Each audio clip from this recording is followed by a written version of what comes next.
What's up, y'all? This is Camo Catfish. Today I want to talk about the First Amendment and how it pertains to modern America and what we've seen happen to it in 2020. So I'm going to start off with just reading you what the First Amendment says. The First Amendment goes like this. Congress shall make no law respecting an establishment of religion, or prohibiting the free exercise thereof, or abridging the freedom of speech, or of the press, or the right of the people peaceably to assemble, and to petition the government for a redress of grievances. Now, I wrote down some key words that I felt were key there in the First Amendment, and I wrote down their definitions. So starting with abridge. Abridge means to reduce, to deprive of, or to cut short. The freedom of the press means the right to report news or circulate opinion without censorship from the government. Peaceably, without violence or war, or in a peaceful way, not argumentative or hostile. To petition the government for a redress of grievances means the right to make a complaint to or seek assistance of one's government without fear of punishment or reprisals or an act of retaliation. All right, so in the First Amendment, it has two provisions concerning religion: the Establishment Clause and the Free Exercise Clause. The Establishment Clause prohibits the government from establishing, enforcing, or acknowledging any specific religion. The Free Exercise Clause protects citizens' rights to practice their religion of choice as they please, so long as the practice does not run afoul of a public morals or a compelling government interest. For instance, the Supreme Court in 1944, 1944, in the case of Prince versus Massachusetts, held that a state could force the inoculation or vaccination of children whose parents would not allow such action for religious reasons. The court held that the state had an overriding interest in protecting public health and safety, guys. This was a Supreme Court case in 1944. Now, I'd say that's pretty relevant to modern day America. How far away are we from that happening again? From the government, in the interest of public safety, overriding your First Amendment right as an American citizen, as a parent, overriding your right and telling you, whether you like it or not, whether it's your religion has anything to do with it or not, we're going to walk all over your First Amendment right, and we're going to vaccinate your kids whether you like it or not. Get over it. We're the government in the name of public health and safety. They ruled in favor of the government in 1944. It wouldn't be nothing for them to do that again. And I see that coming, folks, so be prepared for that. Now, I just wrote down my opinion on the First Amendment and just how it pertains to what we've seen happen in the past year.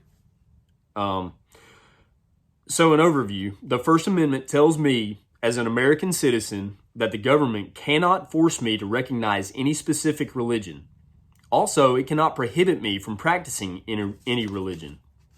If I choose to worship the one true God of the universe, Jesus Christ, the government cannot and will not stop me from doing so.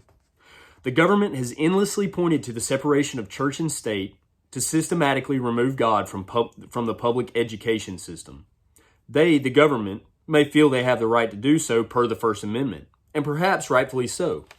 Either way, the separation of church and state would have to stop at the government-produced curriculum. Whether a public school teacher is a government employee or not is irrelevant.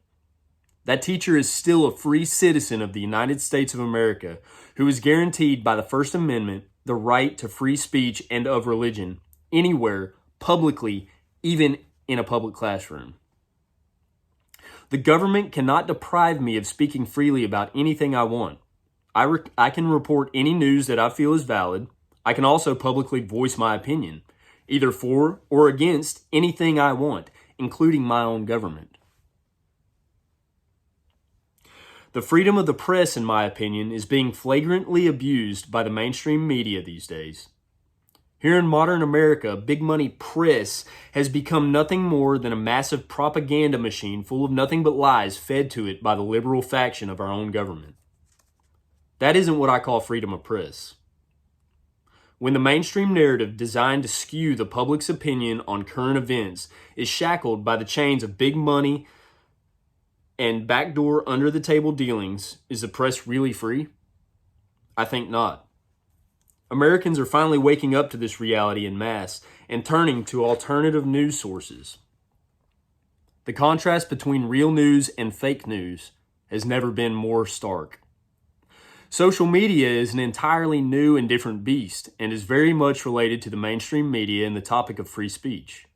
It is undeniable that social media giants such as Facebook, Twitter, YouTube, and Instagram have been and continue to censor content that opposes the liberal mainstream narrative on just about every subject you can imagine. These companies get away with trampling all over our First Amendment rights because they are privately owned digital entities residing not physically in America, but in cyberspace. And for those who didn't realize this, the internet is not America, and America is not the internet. The internet is not governed by the Constitution of the United States. Therefore, these multi-billion-dollar companies who control unimaginable amounts of news, opinions, ideas, and information accessible to anyone with an internet connection can actively circumvent the First Amendment and silence anyone with a dissenting opinion from the godless liberal lies that they not only allow on their platforms, but promote. Because of this in-your-face censorship, free-thinking people, once again en masse, are fleeing big tech platforms and becoming digital refugees on self-proclaimed free speech platforms such as Parler, Rumble, Brighteon, and a number of other social media apps and websites that don't fact-check your every keystroke.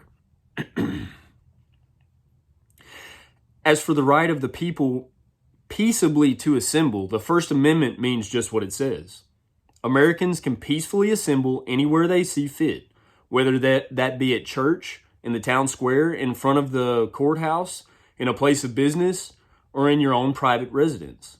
The amendment puts no stipulations on how many people may assemble in one setting, how far apart they must stand from each other, or what kind of face garments they must wear. This is precisely where I believe the government here in this past year, 2020, has outstepped the bounds of the Constitution.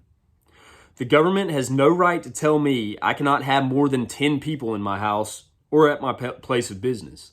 The government has no right to tell me to stand 6 feet, 70 feet, or half a mile away from anyone. The government has no right to tell me I have to wear underwear under my jeans, a yellow Star of David on my chest, or a burqa over my face. As a matter of fact, the only stipulation put on the right to assemble was that it must be done peaceably.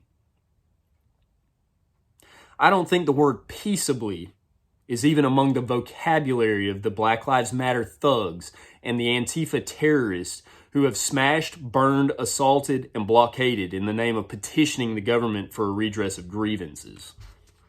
That's another topic for another video, but I digress. The First Amendment does provide that we, as peaceful American citizens, may petition the government to change certain things we don't like. Unfortunately, I personally believe petitions fall on deaf ears of career politicians who don't care one bit about our silly little signatures on a piece of paper. Very similar to the time King George III didn't care about the silly little signatures on a piece of paper titled the Declaration of Independence. In closing, I believe the Founding Fathers secured the rights contained in the First Amendment before any others because they firmly believed that these rights were of the utmost importance to this republic. They secured these rights first because these were some of the exact issues they were frustrated with England over. As opposed to modern popular opinion and public education, the vast majority of our nation's founders were very religious and had a deeply rooted faith in the Lord. They wanted to ensure that the republic they were founding would never confine its citizens to any certain religion, never silence or censor its citizens, and not only that, but give its citizens a voice that could be heard by, yes, even the government. In light of the First Amendment, Americans and government alike are unrecognizable compared to those of 1791, the year the Bill of Rights was installed. The difference, I firmly believe, is the general morality of the nation. I, however, no matter what, will live by, stand by, uphold, and defend this foremost amendment to the Constitution of the United States. I will worship my Lord and Savior Jesus Christ out loud and proud. I will speak my mind, and I will not be silenced. I'll tell my government when they are doing a good job, and I'll tell them when they are messing up. And here, as of recent, they've been messing up a whole lot. They say if you don't use it, you'll lose it. So use your First Amendment right. Say what you mean what you say. Stand up for what you believe in, and never accept censorship of any kind. Folks, in this past year, we've watched governments, local governments, federal governments, state governments censor its people. Tell free American citizens that have the right of the First Amendment that they can't gather at church. People in Kentucky have had their license plates written down and arrested for gathering at church. People have been arrested for not wearing a face muzzle. Now, whether you believe COVID-19 is a big problem or not, some sickness it does not warrant the destruction of our First Amendment rights.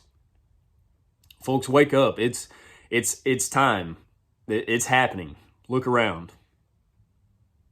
Our rights as American citizens, as free American citizens, are being smashed right in front of our faces. And the government's staring at us just like this, saying, what are you going to do about it? Well, what are we going to do about it? Stand up to it, just like I'm doing. Right now, I'm using my First Amendment right as an American citizen to speak about my First Amendment right as an American citizen. Don't be scared. Put it out there on your social media. Speak out in public. Talk to people. Use your First Amendment right. Use it or lose it. Because if we stand by and let this happen in the name of public health and safety, remember that? Public health and safety? Where's the line in the sand, folks? It's a slippery slope, just like everything else. It's a slippery slope.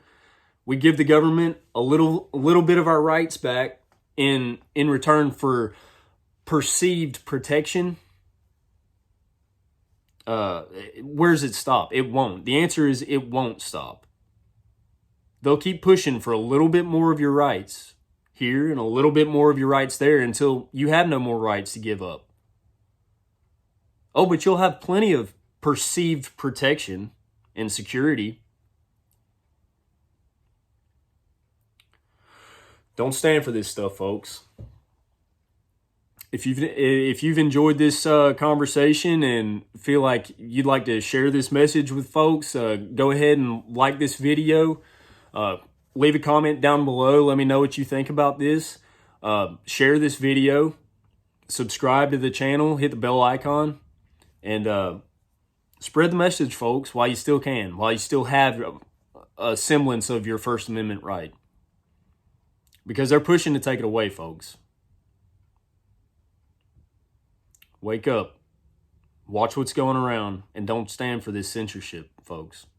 In public, on the internet. State your beliefs.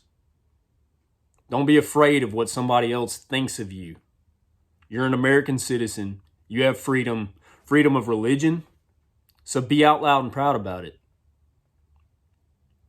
You have the freedom to state your mind, state your opinions on anything that's going on. So state them. Use your First Amendment, folks. It's there for a reason. Anyway, thanks for watching, guys. I'll see you next time.